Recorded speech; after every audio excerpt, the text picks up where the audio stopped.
گزشتہ 24 گھنٹوں کی اہم ترین خبر یہ ہے، وفاقی وزیر اطلاعات عطا اللہ تارڑ نے کہا ہے کہ مستند انٹیلیجنس اطلاعات ہیں کہ پہلگام واقعے کو بنیاد بنا کر خود ساختہ الزامات کی بنیاد پر بھارت 24 سے 36 گھنٹوں میں فوجی کارروائی کا ارادہ رکھتا ہے۔ جنگ کے تباہ کن نتائج کی ذمہ داری بھارت پر عائد ہوگی۔ بھارت کی طرف سے کسی قسم کی فوجی مہم جوئی کا یقینی اور فیصلہ کن جواب دیا جائے گا۔ پاکستان قوم اپنی خود مختاری علاقائی سالمیت کا ہر قیمت پر دفاع کرے گی۔ پاکستان نے پہلگام واقعے کی آزادانہ اور غیر جانبدارانہ تحقیقات کی پیشکش کی ہے۔ بدقسمتی سے بھارت نے غیر معقولیت اور تصادم کے راستے پر چلنے کا انتخاب کیا ہے اور تحقیقات سے فرار بھارتی مقاصد کو بے نقاب کر رہا ہے۔ پاکستان کے پاس مستند انٹیلیجنس اطلاعات ہیں کہ اگلے 24 سے 36 گھنٹوں میں پہلگام واقعے سے جڑے بے بنیاد اور خود ساختہ الزامات کو بنیاد بنا کر بھارت پاکستان کے خلاف فوجی کارروائی کرنے کا ارادہ رکھتا ہے۔ پاکستان بھارت کا خطے میں مدعی، منصف اور جلاد کا خود ساختہ کردار سختی سے مسترد کرتا ہے۔ پاکستان خود 2 دہائیوں سے دہشت گردی کا شکار رہا ہے اور دنیا میں کسی بھی شکل میں دہشت گردی کی سخت مذمت کرتا ہے۔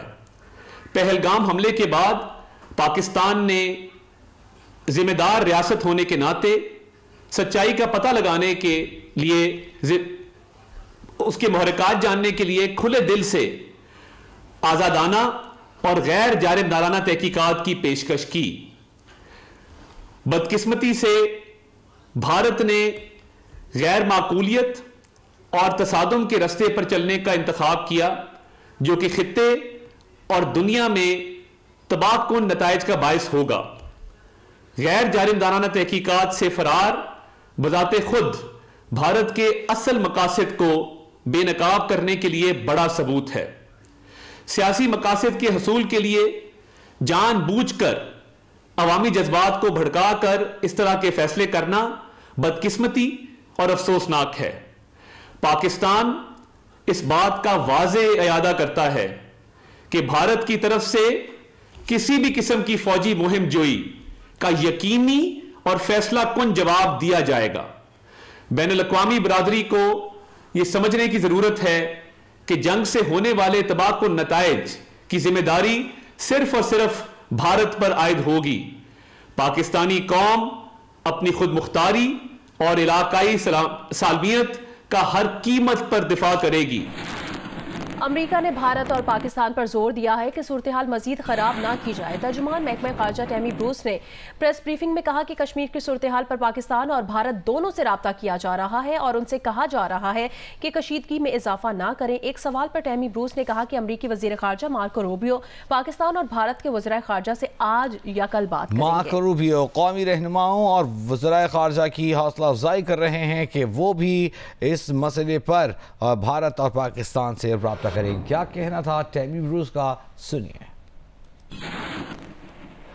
وزیر اعظم شہباز شریف اور اقوام متحدہ کے سیکرٹری جنرل انٹونیو گوئٹرس کے درمیان ٹیلی فونک رابطہ ہوا ہے۔ وزیر اعظم نے پاکستان کو پہلگام واقعے سے جوڑنے کی کسی بھی کوشش کو 2 ٹوک الفاظ میں مسترد کر دیا ہے اور واقعے کی شفاف اور غیر جانبدارانہ تحقیقات کے پاکستان کے مطالبہ کا اعادہ کیا ہے۔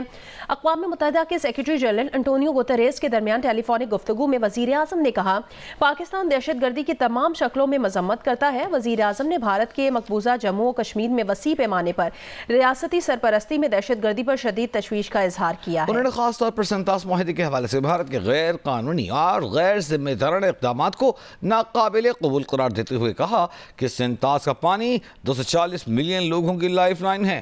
وزیر اعظم نے زور دیا کہ بھارت کی طرف سے کسی بھی مہم جوئی کی صورت میں پاکستان اپنی خود مختاری اور علاقائی سالمیت کا پوری طاقت سے دفاع کرے گا۔ وزیر اعظم نے اقوام متحدہ کے سیکرٹری جنرل سے کہا کہ وہ بھارت کو ذمہ داری سے کام لینے اور تحمل سے کام لینے کا مشورہ دیں۔ اقوام متحدہ کے سیکرٹری جنرل نے کہا کہ دنیا اس اہم وقت میں خطے میں کسی قسم کی کشیدگی کے متحمل نہیں ہو سکتی۔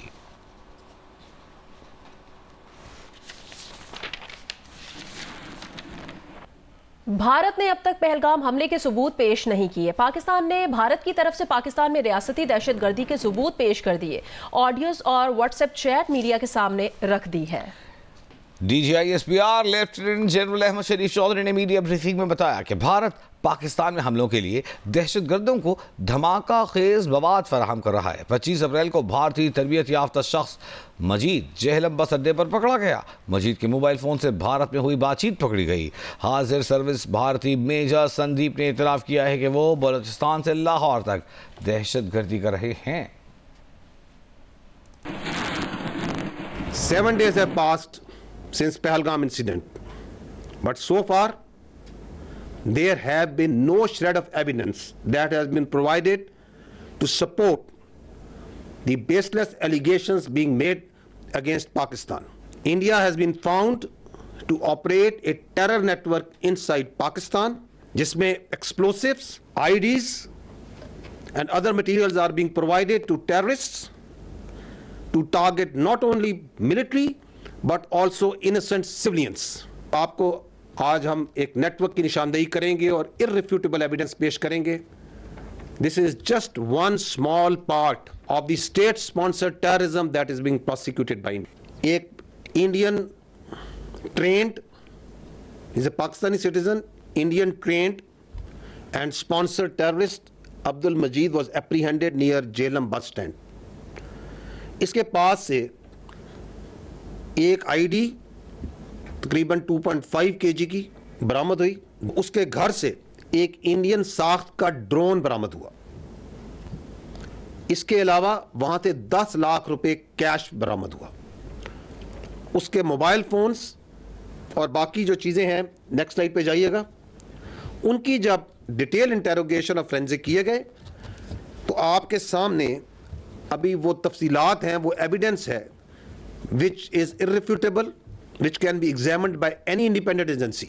10,000 روپے یہاں کے میں آپ کو اس لیے بھیج رہا ہوں کیونکہ مجھ کو پتا ہے کہ کتنے اماؤنٹ کو ڈالنے سے ISI یا آپ کے یہاں کی ایجنسی یا آپ کی سائبر ونگ ہو گئی، ٹھیک ہے نا، یا آپ کا پولیس ڈپارٹمنٹ ہو گیا یا انفورسمنٹ ڈائریکٹریٹ ہو گئی آپ کی، وہ اس چیز کو مد نظر نہیں لے گی۔ یہ جو انڈین ٹرینڈ اور سپانسرڈ ٹیررسٹ ہے، دہشت گرد جو سا ہے، اس کو اس کا جو ہینڈلر ہے، آپ کو ادھر نام نظر آ رہا ہے، کوڈ نیم سکندر۔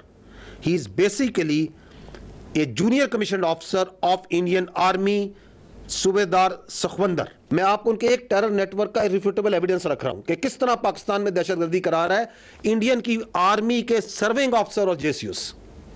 یہ میسج ہے صوبیدار سخوندر کا کہ یہاں پہ تم جاؤ گے، اس لوکیشن پہ تمہیں ایک امپرووائزڈ ایکسپلوسیو ڈیوائس ملے گا۔ اب یہ آپ کو اس حالت میں ملے گا جب آپ کو اس کو یوز کرنا ہے، آپ نے اس کو ہٹانا ہے اور اس کو اس کے ساتھ جوڑ دینا ہے اور اس کو یہ چمک ہے، اس کو جہاں آپ کو بتایا جائے گا چپکا دینا ہے۔ یہ ہے وہ 4 کریکٹر۔ جب اس کا فرینزک کیا گیا، دی مین ہینڈلر جو اوپر سیل کو اس کے ہینڈل کر رہا ہے، this is a serving major Sandeep Verma, he is the officer commanding of Indian army, اور یہ illegally Indian occupied Jammu and Kashmir کے اندر سرو کر رہا ہے۔ اور یہاں آپ کو بتائیں کہ بھارت سے بغیر علاج ہی واپس آنے والے 2 بچوں کے معاملے پر وفاقی وزیر صحت مصطفیٰ کمال نے سارے معاملے کا نوٹس لے لیا ہے۔ تفصیل جانیں گے علی عمران سید سے۔ علی عمران، بتائیے گا کیا ڈیٹیلز ہیں، اور گزشتہ روز جب ان کے والد کی ویڈیو آئی تھی تو انہوں نے کہا تھا کہ ان کا علاج پاکستان میں ممکن نہیں ہے، تو اب کیا انتظامات کیے گئے ہیں کہ پاکستان میں علاج ہو سکے گا؟ جی، یہ دنیا کی سب سے بڑی ڈیموکریسی کا کلیم کرنے والے انڈیا نے جو ان ہیومن ایکٹ کیا ہے اور بچوں کو، یعنی بیمار بچوں تک کو واپس آنا پڑا ہے، اس کے بعد نوٹس لیا گیا ہے۔ اور پاکستان میں جو arm forces institute of cardiology ہے راولپنڈی میں، وہاں اس بات کے چانسز موجود ہیں۔ DG ہیلتھ کو انسٹرکشنز دی گئی ہیں وزیر صحت جو کہ چین کے دورے پہ موجود ہے مصطفیٰ کمال، کہ وہ اس کو سارٹ آؤٹ کریں اور پاسبلٹیز تلاش کریں کہ یہاں پہ کہاں علاج ہو سکتا ہے۔ تو ممکنہ طور پہ پنڈی میں arm forces institute of cardiology کو فوکس کیا جا رہا ہے کہ وہاں پہ بچوں کا علاج ہو اور حکومت کی طرف سے یہ علاج ہو۔ تو اس بارے میں آج کوئی چیز فائنل ہو جائے گی۔ وزیر اعظم ہاؤس سے بھی اس سلسلے میں کانٹیکٹ کیا گیا تھا، وزیر صحت کا کہنا ہے، اور وزارت صحت اس بارے میں کوئی پلان آج فائنل کر لے گی۔ بہت شکریہ علی عمران سید۔ قومی سلامتی کے سابق مشیر لیفٹیننٹ جنرل ریٹائرڈ ناصر جنجوعہ کا کہنا ہے روایتی جنگ کی صلاحیت جوہری صلاحیت سے جڑی ہوئی ہے. پاکستان اور بھارت کے درمیان جنگ کا دروازہ بند ہو چکا ہے اور اگر بند نہیں ہے تو پھر مکمل تباہی ہوگی.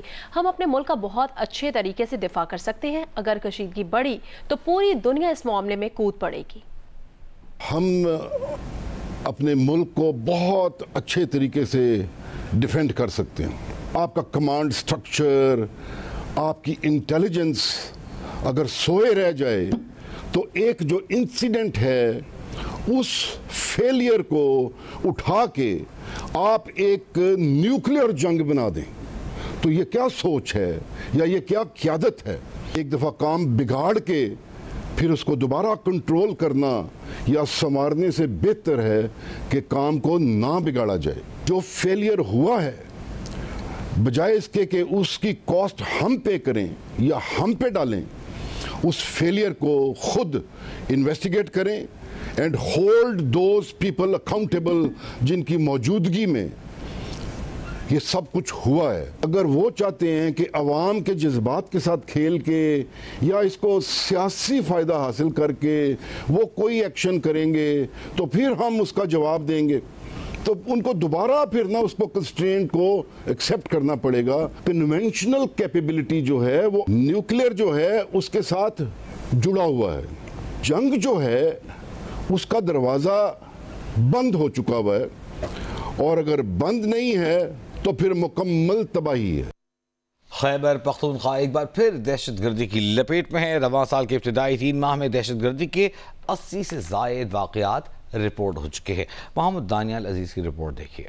دھماکے، بدتخوری، فورسز پر حملے اور علماء کی ٹارگٹ کلنگ. خیبر پختونخوا میں دہشت گردی کا گراف ایک بار پھر بلند ہو رہا ہے. صرف 2025 کے پہلے 3.5 ماہ میں دہشت گردی کے 85 سے زیادہ واقعات رپورٹ ہوئے، جن میں درجنوں شہری اور قانون نافذ کرنے والے اداروں کے اہلکار شہید ہوئے. بنو، شمالی وزیرستان، باجوڑ، ڈیرہ اسماعیل خان اور ٹانگ دہشت گردوں کے نشانے پر ہے. پشاور میں معروف عالم الدین مفتی منیر شاکر، نوشہرہ میں مولانا حامد الحق کو بھی شہید کیا گیا. صوبے بھر میں پولیس چوکیوں اور تھانوں پر بھی حملے ہوئے. رسال پور میں جج اور وکیل، جبکہ کوہاٹ میں سابق ضلع ناظم ملک اسد کو بھی قتل کیا گیا. آئے روز دہشت گردی کا جو لہر ہے اور خصوصاً جو ہمارے وکلاء صاحبان معزز ان پہ حملے ہوتے ہیں، جو ہمارے ججز صاحبان پہ حملے ہوتے ہیں، تو یہ ناقابل برداشت ہے. وفاق اور صوبہ ہے وہ آپس میں اپنے ٹسل میں ہوئے ہیں، یعنی اپنے جھگڑوں سے جو ہے نا ان کو فرصت نہیں مل رہی ہے. دوسری جانب قانون نافذ کرنے والے ادارے مسلسل کارروائیوں میں مصروف ہے. سی ٹی ڈی، پولیس اور سیکیورٹی فورسز نے مارچ میں مختلف علاقوں میں سینکڑوں انٹیلیجنس بیسڈ آپریشنز کیے، جن میں 158 سے زیادہ دہشت گرد مارے گئے. تاہم شدت پسندی کی نئی لہر پر مکمل قابو ابھی تک نہیں پایا جا سکا. پولیس نے جو یہ کیسز ہیں ان کے لیے ہم نے ایک تو JITs بنا دی ہیں، وہ اس کے لیے علیحدہ سے، اس میں CTD بھی شامل ہے، باقی بھی ایجنسیز کے لوگ شامل ہیں. اس میں ہمیں کافی اچھی پازیٹیو لیڈز ملی ہیں. ایکسٹرا سیکیورٹیز جہاں جہاں ضرورت ہے وہ ہم نے ان کو پرووائڈ کی ہے اور آئندہ بھی جہاں ضرورت ہوگی وہ بھی ہم کریں گے. محکمہ داخلہ خیبر پختونخوا نے وفاقی وزارت داخلہ سے کہا ہے کہ محکمہ پولیس کے اعلیٰ افسران کی کمی کو پورا کرے اور خیبر پختونخوا کو ہارڈ ایریا قرار دے. خیبر پختونخوا کے جنوبی اضلاع دہشت گردی کی نئی لہر سے سب سے زیادہ متاثر ہو رہے ہیں. امن و امان کی بگڑتی صورتحال سے عدم تحفظ کے شکار عوامی حلقے حکومت سے مؤثر اور دیرپا امن کے لیے اقدامات کرنے کا مطالبہ کر رہے ہیں. کیمرہ مین نظر علی اور صدیق بنگش کے ساتھ محمد دانیال عزیز، جیو نیوز، پشاور. اونٹاریو سے مسلسل چوتھی بار رکن پارلیمنٹ منتخب انڈین کینیڈین روبی سہوتا نے حلقے کے پاکستانی کینیڈین صدر خالد الوی سے خصوصی اظہار تشکر کیا. جیو نیوز کے نمائندے عظیم ایم میاں کو انٹرویو میں روبی سہوتا نے کہا مسلم ووٹرز نے دل کھول کر ان کی حمایت کی تھی. بہت اچھا لگ رہا ہے گا کیونکہ بہت سپورٹرز آئے ہوئے ہیں نے، بہت محنت کی ہے ساری ٹیم نے. I want to give a special shout out to خالد الوی جو میری رائڈنگ کے پریزیڈنٹ ہے نے.